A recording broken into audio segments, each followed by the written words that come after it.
నమస్కారం ఘంటారావానికి స్వాగతం. ముందుగా ప్రధాన అంశాలు. నేడు పలువురు కేంద్ర మంత్రులతో సీఎం చంద్రబాబు భేటీ. ప్రాజెక్టులకు నిధులు, మిర్చి రైతుల సమస్యలపై వినతులు.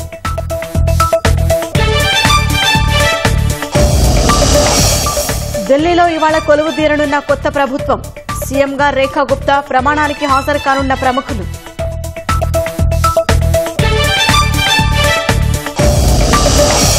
కేంద్ర పథకాలను సద్వినియోగం చేసుకోలేకపోయిన జగన్. 39,000 కోట్లకు పైగా నిధులు నష్టపోయిన ప్రజలు.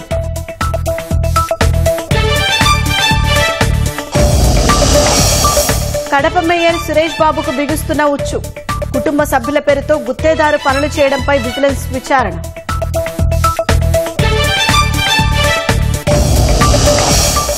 WHO చట్రంలోకి ఆయుర్వేదం. సిద్ధ యునానీలకు అంతర్జాతీయ గుర్తింపు.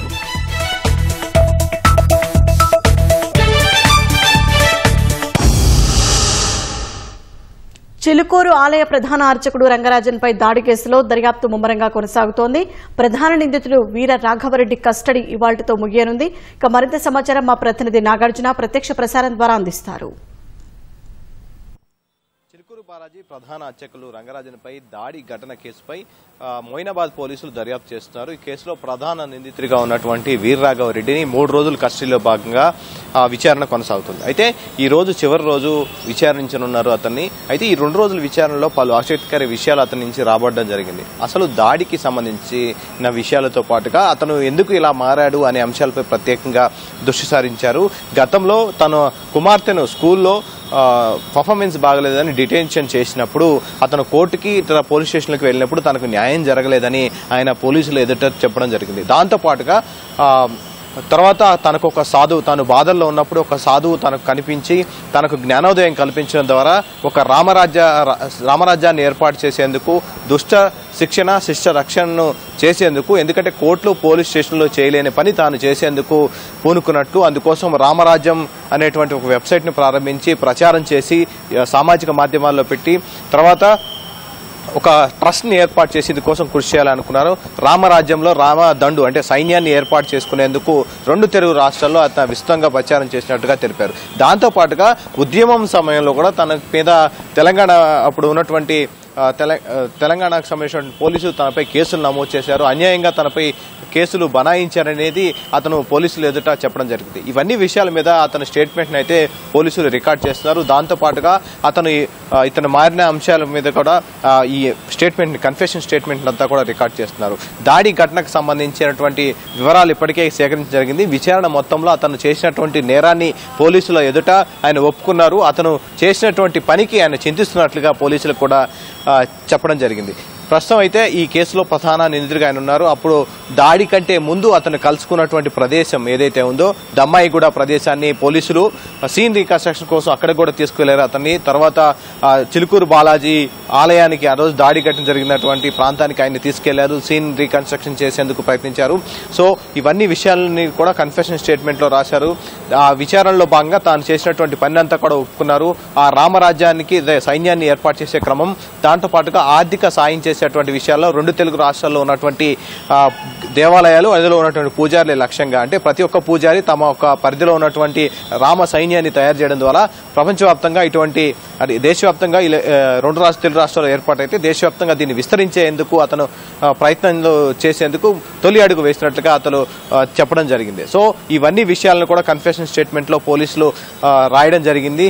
సో విచారణ తర్వాత ఈయన విచారణ అయిపోయిన తర్వాత ఇందులో కేసులో A2గా ఉన్నటువంటి మరొక వ్యక్తిని కూడా పోలీసులు విచారించాలని భావిస్తున్నారు. అతను కూడా కస్టడీలో తీసుకోవాలని, కస్టడీ పిటిషన్ కూడా వేయాలని భావిస్తున్నారు. సో ఇప్పుడు ఈ రోజు ఆయన విచారణ అంతా ముగిసిన తర్వాత రేపు ఉదయం వరకు ఆయన టైం ఉంది కాబట్టి రేపు ఉదయం అతనికి వైద్య పరీక్షలు నిర్వహించి తిరిగి కోర్టులో హాజరుపరుస్తారు. ఒకవేళ ఈ కేసులో మరిన్ని విషయాలు తేలకపోతే మరొకసారి కస్టడీలోకి తీసుకుంటాం అతనని చెప్పేసి పోలీసులు కూడా చెప్పడం జరిగింది. మరోవైపు ఈ కేసులో ఇప్పటివరకు 22 మంది నిందితులు కాగా ప్రధాన నిందితుడు వీరరాఘవరెడ్డితో పాటుగా 22 మంది నిందితులుగా చేర్చారు. అందులో 18 మందిని మందిని పోలీసులు అరెస్ట్ చేశారు. ఇంకొక 4 పరారీలో ఉన్నారు. వాళ్ళని కూడా త్వరలో అరెస్ట్ చేస్తామని చెప్పడం జరిగింది. మరోవైపు ఒక్కొక్కరుగా రంగరాజన్ పై దాడి ఘటన చాలా మంది ఖండించారు. చాలా మంది ప్రముఖులు అతన్ని వెళ్లి పరామర్శించారు. దాడి ఘటనపై తీవ్రంగా ఖండించడం జరిగింది. సో ఓవరాల్ గా ఈ కేసులో అయితే మొయినాబాద్ పోలీసులు దర్యాప్తు కొనసాగుతుంది. వీర్రాఘవ రెడ్డిని ఈ రోజు కస్టడీ చివరి రోజు 3వ రోజు విచారణ అయిపోయిన తర్వాత రేపు అతన్ని కోర్టులో హాజరుపరుస్తామని తెలపడం జరిగింది. Over to you. ధన్యవాదాలు నాగార్జున. ఇక సీఎం చంద్రబాబు ఇవాళ పలువురు కేంద్ర మంత్రులతో భేటీ అయి రాష్ట్రానికి సంబంధించిన అంశాలపై చర్చించనున్నారు. ఉదయం 9 గంటలకు కేంద్ర జలశక్తి మంత్రి సిఆర్ పాటిల్తో భేటీ కానున్నారు. పోలవరం ప్రాజెక్టు కుడి ఎడమ కాలువల నీటి ప్రవాహ సామర్థ్యాన్ని 17,500 క్యూసెక్కులకు పెంచేందుకు తగిన ఆర్థిక సాయంపై చర్చించనున్నారు. అనంతరం 11 గంటలకు రామ్లీలా మైదానంలో జరిగే ఢిల్లీ ముఖ్యమంత్రి రేఖా గుప్తా ప్రమాణ స్వీకార కార్యక్రమంలో పాల్గొంటారు. మధ్యాహ్న భోజనానంతరం హోంమంత్రి అమిత్ షాతో భేటీ అయి రాష్ట్రానికి సంబంధించిన పలు ప్రాజెక్టులు ఇతర సాయంపై చర్చించనున్నారు. తర్వాత కేంద్ర వ్యవసాయ శాఖ కార్యదర్శి దేవేష్ చతుర్వేదిని కలిసి మిర్చి రైతుల సమస్యలను వివరించనున్నారు. రాత్రికల్లా తిరిగి అమరావతికి చేరుకుంటారు. బుధవారం ఢిల్లీకి వచ్చిన చంద్రబాబుకు కేంద్ర మంత్రి రామ్మోహన్ నాయుడు, టీడీపీ ఎంపీలు స్వాగతం పలికారు. ఢిల్లీలో కొత్త ప్రభుత్వం నేడు కొలువు తీరనుంది. ఇందుకోసం రామ్లీలా మైదానంలో ఏర్పాట్లు సిద్దమయ్యాయి. ఈ ఉదయం 11 గంటల నుంచి మధ్యాహ్నం 12:34 వరకు ప్రమాణ స్వీకారోత్సవం జరిగే అవకాశం ఉన్నట్లు తెలుస్తోంది. ఢిల్లీ సీఎంగా రేఖా గుప్తాతో కేబినెట్ మంత్రులు ప్రమాణ స్వీకారం చేయనున్నారు. వేల మంది ప్రజల సమక్షంలో సాగే ఈ రేఖా గుప్తా పట్టాభిషేక కార్యక్రమానికి ప్రధానమంత్రి నరేంద్ర మోదీ, కేంద్ర మంత్రులు, బీజేపీ పాలిత రాష్ట్రాల సీఎంలు హాజరు కానున్నారు. ఇందుకోసం 25,000 మంది భద్రతా సిబ్బందిని మోహరిస్తున్నారు. అటు ఢిల్లీ నూతన ముఖ్యమంత్రిగా తనను ఎంపిక చేయడంపై రేఖా గుప్తా ఆనందం వ్యక్తం చేశారు. తనపై నమ్మకం ఉంచి సీఎం బాధ్యతల్ని అప్పగించినందుకు పార్టీ అధిష్టానానికి కృతజ్ఞతలు తెలిపారు. ఢిల్లీలోని ప్రతి పౌరుడి సంక్షేమం, సాధికారత, సమగ్రాభివృద్ది కోసం పూర్తి నిజాయితీతో, అంకితభావంతో పనిచేస్తారని రేఖా గుప్తా ప్రతిజ్ఞ చేశారు. ఈ గొప్ప అవకాశాన్ని వినియోగించుకుని ఢిల్లీని కొత్త శిఖరాలకు తీసుకెళ్లేందుకు నిబద్దతతో పనిచేస్తారని చెప్పారు. 1996లో ఢిల్లీ వర్సిటీ విద్యార్థి సంఘం అధ్యక్షురాలిగా ఎన్నికైన రేఖా గుప్తా విద్యార్థుల సంక్షేమం, యువత సాధికారత అంశాలపై పనిచేశారు. తర్వాత 2007-2012లలో 2 సార్లు ఉత్తరి పీతంపుర నుంచి మున్సిపల్ కౌన్సిలర్గా విజయం సాధించారు. ఢిల్లీ బీజేపీ ప్రధాన కార్యదర్శిగా, బీజేపీ జాతీయ కార్యవర్గ సభ్యురాలిగా, బీజేపీ మహిళా మోర్చా జాతీయ ఉపాధ్యక్షురాలిగా ఇలా పార్టీలో వివిధ బాధ్యతల్లో రేఖా గుప్తా పనిచేశారు. ఏ ముఖ్యమంత్రి అయినా కేంద్ర పథకాలను విరివిగా ఉపయోగించుకుని రాష్ట్రాభివృద్ధికి కృషి చేస్తారు. కానీ జగన్ మాత్రం ఇందుకు పూర్తి విరుద్దం. తన 5 ఏళ్ల పాలనలో కేంద్ర పథకాలకు రాష్ట్ర ప్రభుత్వం నుంచి సరైన మ్యాచింగ్ గ్రాంట్లు ఇవ్వని జగన్ కొన్ని పథకాలను అసలు పట్టించుకోలేదు. ఫలితంగా ఆయన జమానాలో రాష్ట్రానికి రావాల్సిన 39,642 కోట్ల విలువైన కేంద్ర పథకాలు విధ్వంసానికి గురయ్యాయి. 1.83 కోట్ల పైన ప్రజలు నష్టపోయారు. భూసార కార్డుల జారీ నుంచి వైద్య కళాశాలల నిర్మాణం, మౌలిక సౌకర్యాల కల్పన వరకు అడుగడుగునా వైఫల్యమే కనిపించింది. 5 ఏళ్లు విధ్వంస పాలనతో రాష్ట్రాన్ని నాశనం చేసిన జగన్ కేంద్ర ప్రాయోజిత పథకాల్ని సైతం సద్వినియోగం చేసుకోలేదు. వీటిలో రాష్ట్ర వాటా నిధులు అస్సలు ఇవ్వనివి, సకాలంలో ఇవ్వనివి ఉన్నాయి. ఫలితంగా పెద్ద మొత్తంలో కేంద్ర నిధుల్ని రాష్ట్రానికి సాధించుకోలేకపోయాం. కేంద్రమిచ్చిన నిధులు జగన్ ప్రభుత్వం వేరే కార్యక్రమాలకు మళ్లించేసింది. ఫలితంగా రాష్ట్రంలో అన్ని కలిపి 39,642 కోట్ల విలువైన అభివృద్ది, మౌలిక సౌకర్యాలు, సంక్షేమాన్ని నష్టపోయాం. 1.83 కోట్ల మందికి ఈ ప్రయోజనాలు దక్కకుండా పోయాయి. వివిధ పథకాల ప్రయోజనాలు అందుకోని లబ్దిదారులు 56 లక్షలకు మించి ఉన్నారు. అభివృద్ది, మౌలిక సౌకర్యాలు కల్పించక 42,26,000 కుటుంబాలు నష్టపోయాయి. ఒక్కో కుటుంబంలో సగటున 3 లెక్కలోకి తీసుకున్న 1.26 కోట్ల మందికి నష్టం వాటిల్లినట్లే. అన్ని కలిపితే 1.83 కోట్ల మంది జగన్ జమానాలో ప్రత్యక్షంగా, పరోక్షంగా ఎంతో కోల్పోయారు. నోరు తెరిస్తే చాలు నాటి ముఖ్యమంత్రి జగన్ నా ఎస్సీ, నా ఎస్టీ అంటూ వారికి ఎన్నో ప్రయోజనాలు కురిపించినట్లు వారిని భ్రమపెట్టేందుకు చేయని ప్రయత్నాలు లేవు. వాస్తవాలు వెలికితీసి చూస్తే ఎవరికైనా దిగ్భ్రాంతి కలుగుతుంది. పీజీ చదివే ఎస్సీ, ఎస్టీ విద్యార్థులకు కేంద్రం బోధనా రుసుముల్ని అందించేది. ఆ ఫీజు మొత్తంలో కేంద్ర రాష్ట్రాల వాటా ఎస్సీలకు 60-40, ఎస్టీలకు 75-25 నిష్పత్తిలో ఉండేది. అంటే కేంద్రం ఇచ్చేదే ఎక్కువ. ఈ పథకాన్ని జగన్ నీరుగార్చారు.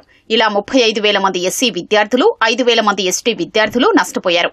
గిరిజన విద్యార్థులకు 2023-24 ఆర్థిక సంవత్సరంలో ప్రీ మెట్రిక్ ఉపకార వేతనాల మంజూరుకు రాష్ట్ర ప్రభుత్వం తన వాటా నిధులు 42.95 కోట్లు ఇవ్వలేదు. దీంతో 2.2 లక్షల మంది ఎస్సీ విద్యార్థులకు ఆ ఏడాది ఉపకార వేతనాలు లేకుండా విలవిల్లాడారు. కేంద్రమే పూర్తి నిధులు ఇచ్చి ఎస్సీ యువతకు స్వయం ఉపాధి కల్పించారని పథకాన్ని అమలు చేస్తే నిధుల మళ్లింపులో పేరెన్నిక గన్న జగన్ 8.79 కోట్లు ఇతర కార్యక్రమాలకు రాసిచ్చేశారు. ఆ నిధులు సరిగా వినియోగించి ఉంటే ఎస్సీ యువత స్వయం ఉపాధితో ఏర్పాటు చేసుకునే యూనిట్లో సగం రాయితీ కింద దక్కేది. పీఎం యశస్వి పథకం కింద ఓబీసీ, ఈడబ్ల్యూఎస్ విద్యార్థులకు ప్రీ మెట్రిక్, పోస్టు మెట్రిక్ ఉపకార వేతనాల్ని ఇచ్చేందుకు కేంద్రం 2023-24లో 158.89 కోట్లు మంజూరు చేసింది. దీనికి రాష్ట్రం తన వాటా నిధులు 95.59 కోట్లు జత చెయ్యాలి. ఎప్పటికప్పుడు ఖజానా ఖాళీ చేసి అప్పుల సుడిగుండంలోకి రాష్ట్రాన్ని నెట్టేసిన మాజీ సీఎం రాష్ట్ర వాటా నిధులు ఇవ్వకుండా చేతులెత్తేశారు. ఫలితంగా బీసీ, ఈడబ్ల్యూఎస్ విద్యార్థులు దారుణంగా నష్టపోయారు. ఒకరు ఇద్దరూ కాదు, ప్రీ మెట్రిక్ విభాగంలో 62,500 మంది, పోస్టు మెట్రిక్ విభాగంలో 2.60 లక్షల మందికి ఉపకార వేతనాలు లేకుండా పోయాయి. కేంద్రాన్ని, కేంద్ర పథకాల్ని సమన్వయం చేసుకుంటూ వెళ్లాలనే ప్రయత్నమే లేని కారణంగా జగన్ పాలనలో నష్టపోయిన వర్గాలు అనేకం. వీరిలో శిశువులు, రైతులు, ఈఎస్ఐ బీమా చేసుకున్న ఉద్యోగులు, గిరిజనులు, వైద్య విద్యార్థులు ఇలా ఎందరో ఉన్నారు.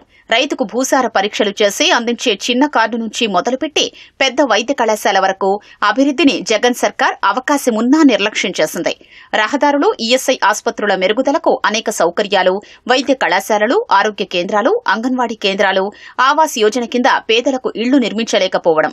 ఇలా ఒక్కటేంటి, జగన్ సర్కార్ వైఫల్యాల పుట్ట పగులుతూనే ఉంది. ఇంటింటికి నీళ్లు అందించేలా కుళాయి కనెక్షన్లు ఇచ్చేందుకు సాయం చేస్తానని కేంద్రం ముందుకొచ్చింది. ఆ అవకాశాన్ని కాలదన్నిన ఘనుడు జగన్. ఫలితంగా రాష్ట్రంలో 25.50 లక్షల కుటుంబాలు కుళాయి కనెక్షన్లు పొందలేకపోయాయి. ఒక్క జలజీవన్ మిషన్ తీసుకుంటే ఉత్తరప్రదేశ్ 1,53,863 కోట్లు, మధ్యప్రదేశ్ 83,074 కోట్లు, రాజస్థాన్ 82,515 కోట్లు, కర్ణాటక 69,487.60 కోట్లు 5 ఏళ్లలో ఖర్చు చేశాయి. ఆంధ్రప్రదేశ్ కేవలం 2,254.89 కోట్లే వినియోగించుకుంది. జగన్ ప్రభుత్వం దిగిపోయే నాటికి కేంద్ర ప్రాయోజిత పథకాల్లో 95 పథకాలకు రాష్ట్ర ప్రభుత్వం తన వాటాగా ఇవ్వాల్సిన నిధులు 8,695 కోట్లు పెండింగ్లో ఉన్నాయి. ఏపీ డిజిటల్ కార్పొరేషన్లో ఎండీ సంతకాన్ని ఫోర్జరీ చేసి నకిలీ ఉద్యోగం ఇచ్చారని ఆ శాఖ chief general manager Jayarao Guntur జిల్లా తాడేపల్లి పోలీసులకు ఫిర్యాదు చేశారు. ఏపీ డిజిటల్ కార్పొరేషన్లో ఎవరికి జూనియర్ అసిస్టెంట్ ఉద్యోగాలు ఇవ్వలేదని ఫిర్యాదులో పేర్కొన్నారు. ఈ ఫేక్ అపాయింట్మెంట్ని సామాజిక మాధ్యమాలలో వైరల్ చేసిన వ్యక్తిపై కఠిన చర్యలు తీసుకోవాలని పోలీసులకు ఫిర్యాదు చేశారు. నకిలీ లేఖ ఇచ్చిన వ్యక్తి, సంతకాన్ని మార్ఫింగ్ చేసిన వారిపై చట్టపరమైన విచారణ చేయాలని ఫిర్యాదులో కోరారు. తిరుపతి జనసేన పార్టీ ఇన్ఛార్జి కిరణ్ రాయల్పై ఈ నెల 13న నమోదు చేసిన కేసులో అర్నేష్ కుమార్ కేసులో సుప్రీంకోర్టు ఇచ్చిన మార్గదర్శకాలను పాటించాలని తిరుపతి జిల్లా ఎస్వీయూ క్యాంపస్ పోలీసులను హైకోర్టు ఆదేశించింది. పూర్తి వివరాలు సమర్పించాలని పోలీసులకు స్పష్టం చేస్తూ విచారణను 2 వారాలకు వాయిదా వేసింది. హైకోర్టు న్యాయమూర్తి జస్టిస్ బీవీఎల్ఎన్ చక్రవర్తి ఈ మేరకు మధ్యంతర ఉత్తర్వులు ఇచ్చారు. తనను బెదిరించి మోసపూరిత మాటలతో ఆర్థికంగా, శారీరకంగా వాడుకున్నారనే ఆరోపణలతో టి లక్ష్మీరెడ్డి ఇచ్చిన ఫిర్యాదు ఆధారంగా ఎస్వీయూ పోలీసులు తనపై నమోదు చేసిన కేసులో సుప్రీంకోర్టు ఇచ్చిన మార్గదర్శకాలను పాటించేలా ఆదేశించాలని కోరుతూ కిరణ్ రాయల్ హైకోర్టులో వ్యాజ్యం వేశారు. పిటిషనర్ తరపున న్యాయవాది పీవీజీ ఉమేష్ చంద్ర వాదనలు వినిపించారు. విచారణకు హాజరు కావాలంటూ పోలీసులు ఇప్పటికే నోటీసులు ఇచ్చారన్నారు. పిటిషనర్పై నమోదు చేసిన సెక్షన్లు 7 ఏళ్లలోపు జైలు శిక్షకు వీలున్నవేనని అన్నారు. ఈ నేపథ్యంలో అర్నేష్ కుమార్ కేసులో సుప్రీంకోర్టు ఇచ్చిన మార్గదర్శకాలను పాటించేలా పోలీసులను ఆదేశించాలని కోరారు. ఈ వాదనలను పరిగణలోకి తీసుకున్న న్యాయమూర్తి సుప్రీంకోర్టు మార్గదర్శకాలను పాటించాలని పోలీసులను ఆదేశించారు. కుర్చీలాటతో కడప ఎమ్మెల్యేను ఇరుకున పెట్టేందుకు చూస్తున్న మేయర్ సురేష్ బాబుకు కూటమి ప్రభుత్వం నుంచి గట్టి ఎదురుదెబ్బ తగిలే సూచనలు కనిపిస్తున్నాయి. కడప నగరపాలక సంస్థ పాలకవర్గంలో మెజారిటీ ఉందనే అహంభావంతో ఇష్టారాజ్యంగా కుటుంబ సభ్యుల పేరుతో గుత్తేదారు పనులు చేశారనే ఆరోపణలను కడప మేయర్ సురేష్ బాబు ఎదుర్కొంటున్నారు. ఈ మేరకు ఆయనపై విజిలెన్స్ విచారణ ఆరంభమైంది. కమిషనర్ సైతం మేయర్ని వివరణ కోరుతూ లేఖ రాయడం చర్చనీయాంశమైంది. కడప నగరపాలక సంస్థలోని 50 డివిజన్లలో 49 డివిజన్లను వైసీపీ దక్కించుకోవడంతో మేయర్ పీఠాన్ని అధిరోహించిన వైసీపీ నేత సురేష్ బాబు మెజారిటీ పాలకవర్గం ఉందనే ఉద్దేశంతో నిబంధనలు తోసిరాచని కడప నగరంలో గుత్తేదారు పనులు కుటుంబ సభ్యులతో చేయించారనే ఆరోపణలు ఉన్నాయి.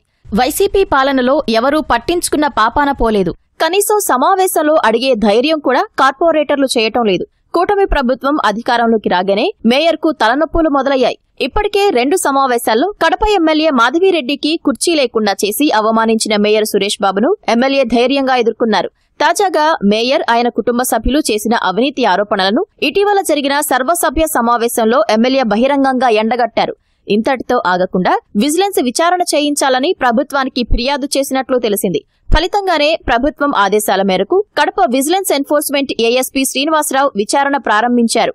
మేయర్ హయాంలో కడప నగరంలోని పక్కీరుపల్లిలో 10 లక్షల రూపాయలతో సీసీ రహదారి నిర్మాణం, సంజన్న కూడలి నుంచి వర్కాస్ కాంపౌండ్ వరకు కాల్వకు 10 లక్షలతో రివిట్మెంట్, సీసీ అప్రోచ్ రోడ్డు నిర్మాణం చేపట్టారు. శ్రీనగర్ కాలనీలో 3.6 లక్షలతో సిమెంట్ రహదారి నిర్మాణం, ఇదే కాలనీలో 3.95 లక్షలతో మరో సిమెంట్ రోడ్ వేశారు. ఈ 4 పనులను కడప నగరపాలక సంస్థ మేయర్ సురేష్ బాబు కుటుంబానికి చెందిన ఎంఎస్ వర్ధిని కన్స్ట్రక్షన్ సంస్థ చేపట్టింది. వీటికి సంబంధించిన పరిపాలనా అనుమతుల పత్రాలు, టెండర్ డాక్యుమెంట్లు, అగ్రిమెంట్ పత్రాలు, మెజర్మెంట్ రికార్డులు, గుత్తేదారుల వివరాలు, పనులను పర్యవేక్షించిన ఇంజనీరింగ్ అధికారుల వివరాలు ఇవ్వాలని విజిలెన్స్ అండ్ ఎన్ఫోర్స్మెంట్ అధికారులు ఈ ఏడాది ఫిబ్రవరి 7న కమిషనర్ మనోజ్ రెడ్డికి లేఖ రాశారు.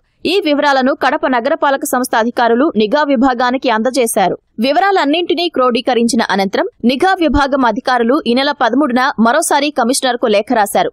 మేయర్ కుటుంబ సభ్యుల వివరాలు, మేయర్కు మిగిలి ఉన్న పదవీకాలం, మేయర్ లేదా ఆయన కుటుంబ సభ్యులు ప్రత్యక్షంగా లేదా పరోక్షంగా నగరపాలక సంస్థకు సంబంధించిన సివిల్ కాంట్రాక్టులు చేయవచ్చా, మేయర్ కుటుంబీకులు నిబంధనల ప్రకారం పనులు చేయరాదని కమిషనర్ మేయర్ దృష్టికి ఎప్పుడైనా తీసుకువచ్చారా, మేయర్ దృష్టికి తీసుకువచ్చి ఉంటే ఆయన దీనిపై ఎలాంటి సమాధానమిచ్చారు, వర్ధిని కన్స్ట్రక్షన్ కు ప్రస్తుత పాలకవర్గంలో పనులు ఇచ్చారా తదితర వివరాలివ్వాలని లేఖలో కోరారు.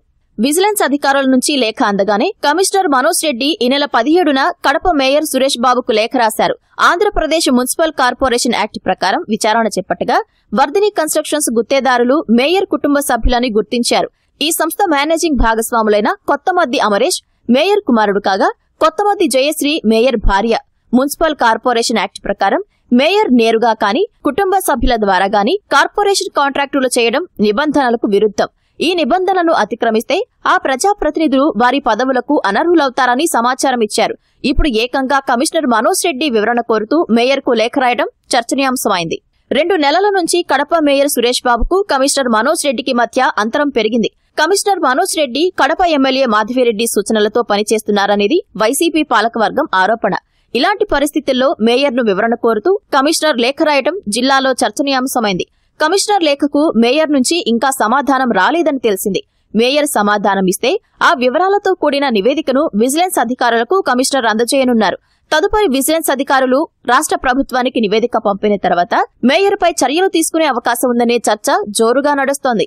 ఈ అంశాలపై అటు commissioner Manoj Reddy, vigilance ASP Srinivasarao విచారణ సమయంలో మీడియా ముందు మాట్లాడకూడదని దాటవేశారు. ప్రపంచ ఆరోగ్య సంస్థ WHO ఏటా విడుదల చేసే వ్యాధి గణాంకాల నమోదు, విశ్లేషణ, వ్యాంకనాల సంకలనం ICD-11లో సంప్రదాయ వైద్య రీతులకు స్థానం కల్పించింది. దీనికి సంబంధించి తాజా ICD-11లో కొత్త మాడ్యూల్ను ప్రవేశపెట్టారు. దీంతో దేశీయ వైద్య రీతులైన ఆయుర్వేద, సిద్ధ, యునానీలకు అంతర్జాతీయ గుర్తింపు లభించినట్లయిందని ఆయుష్ మంత్రిత్వ శాఖ పేర్కొంది. జాతీయ వైద్య సేవా వ్యూహాల్లో వైద్య విధానాల్లో దేశీయ వైద్యానికి స్థానం కల్పించేందుకు ఇది ఉపయోగపడుతుందని ఆయుష్ శాఖ పేర్కొంది. WHO తాజా నిర్ణయంతో ఆయుర్వేద, సిద్ధ, యునానీల ప్రపంచ ఏకీకరణ వైపు ముఖ్యమైన అడుగు పడిందని తెలిపింది. సంప్రదాయ వైద్య ప్రపంచ సమైక్యతకు, సమగ్ర ఆరోగ్య సంరక్షణ విధానాలకు సాధికారత కల్పించడానికి మార్గం సుగమం చేస్తుందని పేర్కొంది. ఆస్ట్రేలియాలో 150కి పైగా తిమింగలాలు సముద్రపు తీరంలో చిక్కుకుపోవడం కలకలం రేపింది. వాటిలో 90 వరకు బతికి ఉన్నాయని అధికారులు తెలిపారు. తిమింగలాలను తిరిగి సముద్రంలో వదిలిపెట్టడానికి ప్రతికూల వాతావరణం అడ్డంకిగా మారింది. ఒకేసారి 100కు పైగా తిమింగలాలు సముద్రం ఒడ్డులో చిక్కుకుపోవడంపై అనేక అనుమానాలు తలెత్తుతున్నాయి. ఆస్ట్రేలియా ద్వీప రాష్ట్రమైన టస్మానియాలోని మారుమూల బీచ్లో 150కు పైగా తిమింగలాలు చిక్కుకుపోయాయి. మెరైన్ నిపుణులు, వెటర్నరీ వైద్యుల బృందం ఘటనా స్థలికి చేరుకున్నారు. 157 తిమింగలాల్లో 90 బతికి ఉన్నాయని అధికారులు తెలిపారు. తొలుత 136 వరకు బతికి ఉన్నాయని ప్రకటించారు. ఘటనా స్థలం మారుమూల ప్రాంతంలో ఉండటం, సముద్ర పరిస్థితులు అనుకూలంగా లేకపోవడంతో పరికరాలను తీసుకుని వెళ్లడం కష్టంగా మారిందని అధికారులు తెలిపారు. బతికి ఉన్న తిమింగలాల్లో కొన్ని 3 టన్నులకు పైగా బరువు ఉండటం దాడి చేస్తాయనే భయంతో మెరైన్ నిపుణులు, వెటర్నరీ వైద్యులు ఆచితూచి వ్యవహరిస్తున్నారు. తిమింగలాలను మంగళవారం మధ్యాహ్నం ఓ స్థానికుడు కనుకొని అధికారులకు సమాచారమిచ్చారు.